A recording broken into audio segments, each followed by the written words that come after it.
In 1620, while the Mayflower was in Provincetown, 18 of its men sailed in a small shallop, searching for a place to live. They came to present-day Eastham, where they were met by a group of Nauset. After a brief but violent encounter, the English left towards today's Plymouth. In 2020, we remember this first encounter. We explore its meanings for today and tomorrow. Good evening. Welcome to the Sunset Series. I'm Thomas Ryan, Vice Chair of the Eastham 400 Commemoration Committee, and I've been helping with a lot of these Sunset Series. And tonight we're very happy to have Bob Seay with us. Bob has lived in Eastham a long time and is a reporter for WGBH and lives very close to the library where we do our filming. Welcome, Bob. Thank you, Tom. It's great to be part of this. I thought it would be fun for the two of us to have a little discussion about this ship that you see, this boat you see here a model of in the middle. This is called a shallop. What did you just found out? What's the origin of that word? Yes, it's from the French word chaloupe, and it was a common boat that was used for coastal exploration, primarily in the 1600s. So this boat would be carried in a larger ship, and then during exploration would be launched, much as it was here, to explore the coastal area. You can go down and look really closely at that wonderful model. It is. It's a great model. Yeah. It's beautiful. And you can see that it looks to me, Bob, like they had those cross planks where they could sit. But wouldn't that be fairly precarious with a sail just above you? I don't know how. You'd have to be able to duck quickly. And we should mention that this boat was disassembled when it was brought across on the Mayflower, and we don't know exactly if it was cut lengthwise or in some way so that it could fit, and then it had to be reassembled when they got here so that they could use it for exploration. We're filming this episode right around the time that the Mayflower 2 is returning from Connecticut, where it has been rehabbed for 3 years, I think. Yeah. Like and it went through the Cape Cod Canal today, and did it make it to Plymouth? I wasn't watching. I assume it did. Of course, it was being towed by a tugboat, which I'm sure the Pilgrims wish they had that kind of help.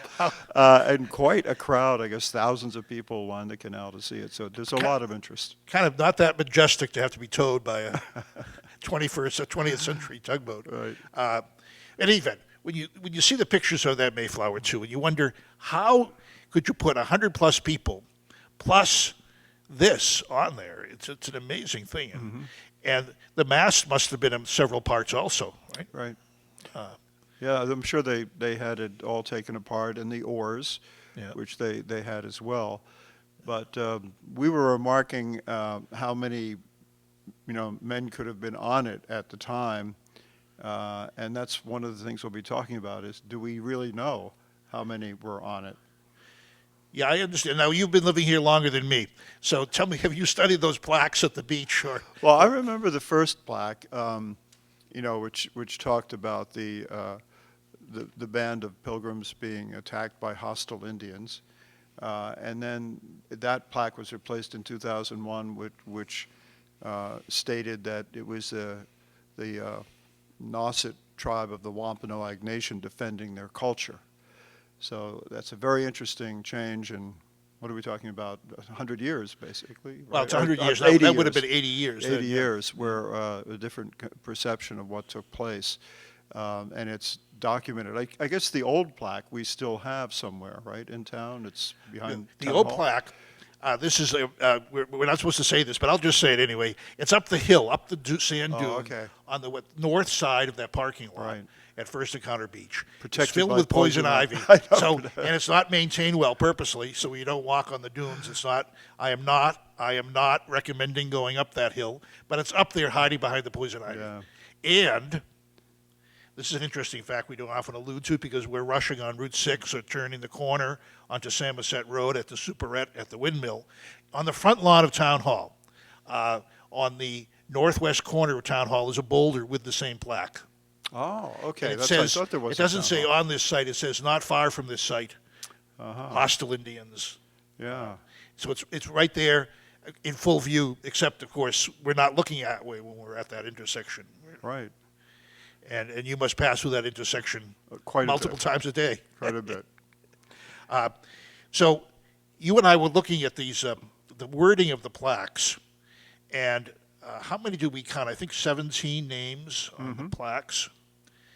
And what we've noticed is, and we can say that they must have done some research to get that, but Ian Saxene, in the new book that came out this year from the library on the history of the first encounters at Nauset, says there were 18. So what did we decide the difference was? Yeah. Well, he interpreted commas from Mort's relation differently than previously. So at the very last line, when it says John Allerton and Thomas English of the ship's company, there went 2 of the master's mates, Master Clark and Master Coppin, the master gunner, and 3 sailors. And it had been thought that Master Coppin referred to the master gunner, or the master gunner referred to Master Coppin, but Dr. Saxene believes the master gunner was a separate unnamed person, which accounts for the extra So that would make it 18. 18. Yep. And so, of course, we don't know for sure.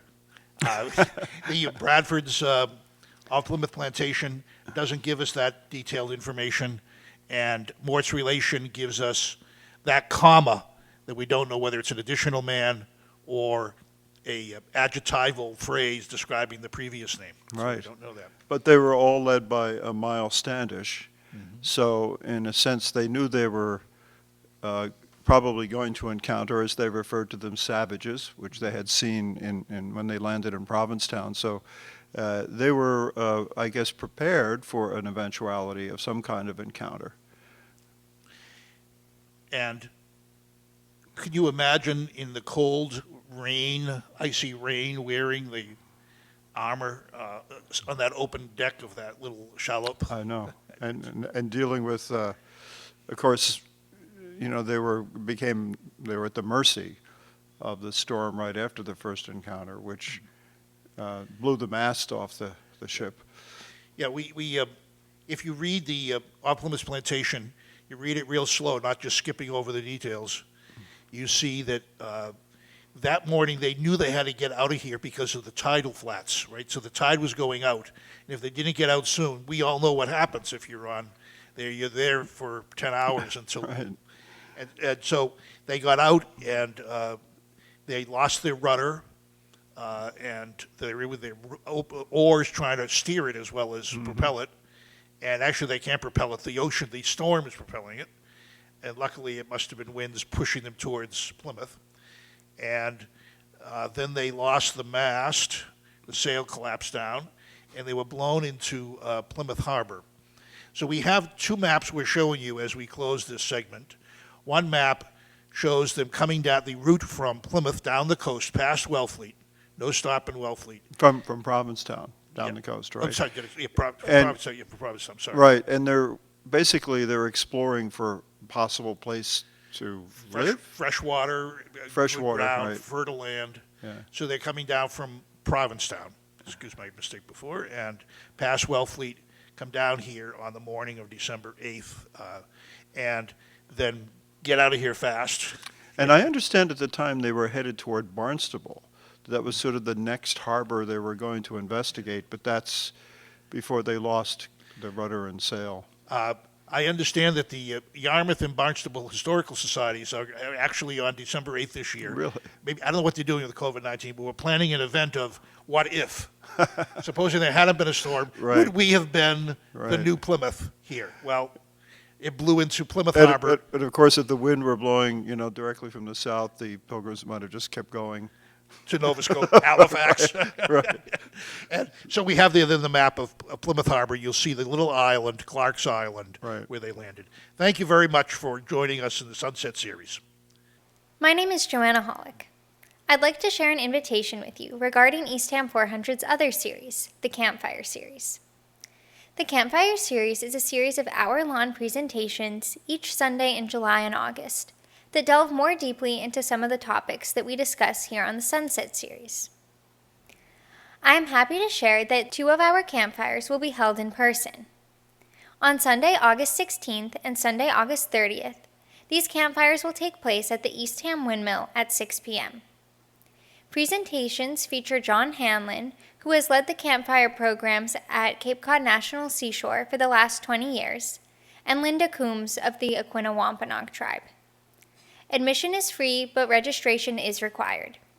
You can sign up for these events using a form on our website, www.eastham400.org. We are looking forward to these events and hope to see you there. Thank you.